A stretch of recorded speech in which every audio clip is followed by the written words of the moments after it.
তারেক রহমান প্রসঙ্গে এই প্রথমবার মুখ খুললেন আমাদের বিদেশমন্ত্রী জয়শঙ্কর। এর আগে কিন্তু তিনি কোনো কথা বলেননি, এতদিন হয়ে গেছে পররাষ্ট্রমন্ত্রী আমাদের, তিনি একটি বাক্যও খরচ করেননি। গতকালকে তিনি একটি অনুষ্ঠানে সাইড লাইনে কথাবার্তা বলতে গিয়ে তিনি বলেন, তারেক প্রসঙ্গে পরস্পরের স্বার্থে জোর Jaishankar. There is a technical glitch in my telephone, so I cannot upload this paper to screen. কিন্তু যেটুকু উনি বলেছেন সেটুকু আমি আপনাদের পড়ে শোনাই। উনি বলছেন, বাংলাদেশে প্রধানমন্ত্রী তারেক রহমানের সম্ভাব্য নয়াদিল্লি সফর ঘিরে গত এক পক্ষকাল ধরে চলছে কূটনৈতিক নাটক। বিষয়টি নিয়ে এতদিনে মুখ খুললেন বিদেশমন্ত্রী এস জয়শঙ্কর। এক আলোচনা সভায় দিল্লি ঢাকার এই চাপানোতর নিয়ে তার মন্তব্য, যে কোনো সম্পর্ক টিকিয়ে রাখতে হলে পারস্পরিক স্বার্থ রক্ষার পরীক্ষায় পাশ করতে হবে।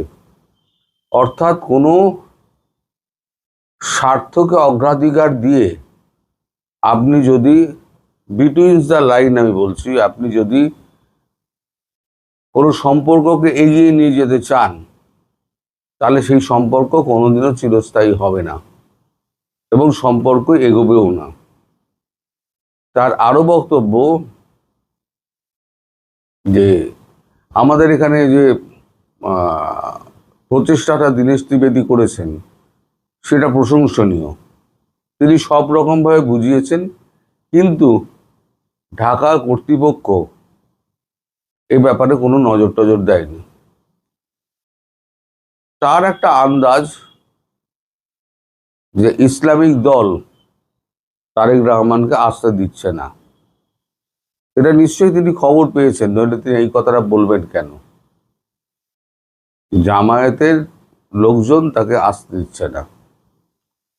অর্থাৎ ভারত এবং বাংলাদেশের সম্পর্ক একটু মসৃণ হোক, সমস্যাগুলো মিটুক, তাহলে পরে যে ভারত বিরোধিতার যে জিগিরটা, এই সমস্যা মিটে যায়, তাহলে জিগিরটা তার থাকবে না, তাহলে তাদের ফেস ভ্যালু কমে যাবে। এই ফেস ভ্যালু যাতে না কমে যায় তার জন্য এই রাজনৈতিক তাসটি খেলছেন। আমি এই খবরটা পড়ার পর আমি এই যে আপনাদের যেখানে বাংলাদেশিরা থাকেন না, আপনাদের ওই কি হোটেলগুলো, আমি সেখানকার খবরটা বড়, সেখানকার অবস্থাটা আপনারা বুঝতে পারবেন। হ্যাঁ, সাদা স্ট্রিট, সেখানকার অবস্থাটা বুঝতে পারবেন। আপনারা এসে সস্তায় হোটেল খোঁজেন, তো হোটেলগুলোর কি অবস্থা আমি আপনাকে বলবো। তো জয়শঙ্করজি বলেছেন যে ভারত কিন্তু আগ্রহী ছিল। এখন আমাদের দেশে এরকম অনেক সমস্যা আছে। মেহুল চস্কি, সে ভারতবর্ষে 18,000 কোটি টাকা মেরে দিয়ে সে চলে গেছে, লন্ডনে পালিয়ে বসে আছে এবং মামলা করে বসে আছে। কিংফিশারের মালিক ইনিও একই। তা আমরা যদি বলি এখন লন্ডন মানে ব্রিটিশ গভর্নমেন্টকে যে ওকে ফেরত না দিলে আমরা কূটনৈতিক সম্পর্ক বজায় রাখবো না, এটা কি পারস্পরিক স্বার্থ থাকছে না। ব্যক্তি কখনো স্বার্থের মধ্যে আসতে পারে না। কূটনীতি আলাদা, ব্যক্তি আলাদা। শেখ হাসিনা একজন ব্যক্তি।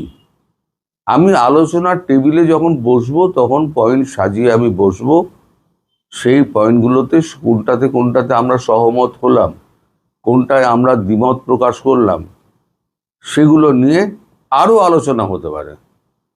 দরকার হলে 2 দিনের জায়গায় 3 দিন আলোচনা হতে পারে। আমাদের এত বড় ট্রেড ডিল নিয়ে যদি আমেরিকার সঙ্গে এত বছর ধরে, প্রায় 1.5 বছর ধরে ঝুলিয়ে রাখা হয়, তাহলে পরে আলোচনা তো হচ্ছে।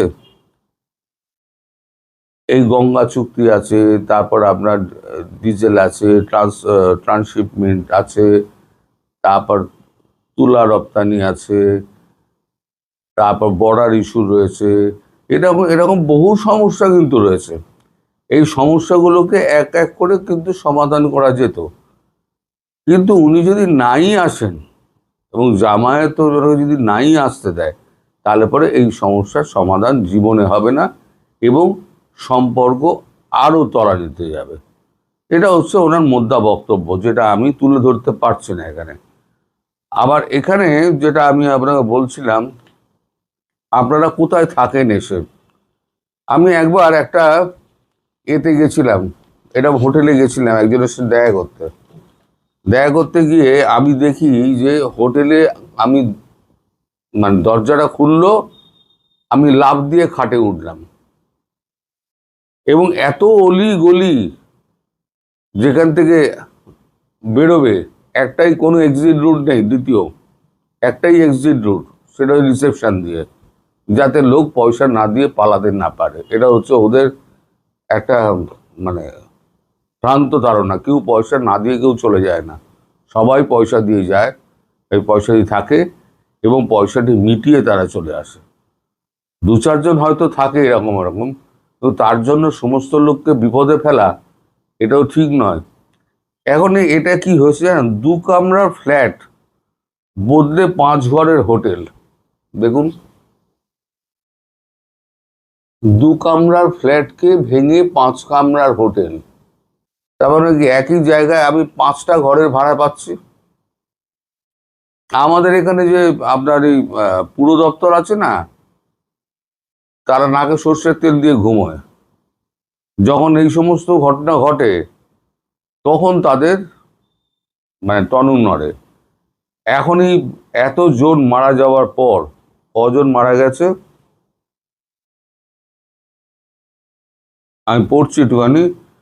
কলকাতার যে হোটেলে অগ্নিকাণ্ডে 7 জন বাংলাদেশি সহ 9 জনের প্রাণ চলে গিয়েছে, সেটি আদতে একটি 2 কামরার ফ্ল্যাট। মাপ বড়জোর 750 বর্গফুট। তার থেকে আমার ফ্ল্যাট অনেক বড়। সেখানে 750 বর্গফুটেই তারা 5টা ঘর করেছে। রবিবার ওই হোটেলের মালিক বীরেশ্বর মিত্রকে আদালতে তোলার সময় উঠে এলো এমনই নানা তথ্য। সরকারি আইনজীবী দাবি করলেন, ফ্ল্যাটের ভোল বদলে কয়েক বছর ধরে হোটেল চালানো হচ্ছে, সে ব্যাপারে সম্পূর্ণ অন্ধকারে ছিল কলকাতা পুরসভা। এমনকি অতীতে একসময় নিজের নামে দমকলের ছাড়পত্র, ফায়ার লাইসেন্স নিজে কার্যত কোনো রকমে নিয়ে রেখে দিয়েছিলেন, কিন্তু রিনিউ করেননি। কোনো মাসুল দিয়ে তারই মাসুল দিতে হয়েছে এই 9 জনকে, যারা নির্দোষ। সুতরাং এনার শাস্তি অবশ্যই গ্রাম্য। এবার আপনি ভাবুন, আরও আছে এখানে। আর আপনারা এই সস্তায় হোটেলে থাকার জন্য আপনারা নিউ মার্কেটের কাছাকাছি থাকবেন। নিউ মার্কেট ছাড়া, সাদা স্ট্রিট ছাড়া আপনাদের মন রয়েছে না। কিন্তু জীবনটা তো আগে, আমি সবসময় বলি জীবন আগে। আপনারা কিন্তু একটু এদিক ওদিক চত্বরে গেলে কিন্তু আপনি 1200 টাকায় ভালো হোটেল পেয়ে যাবেন।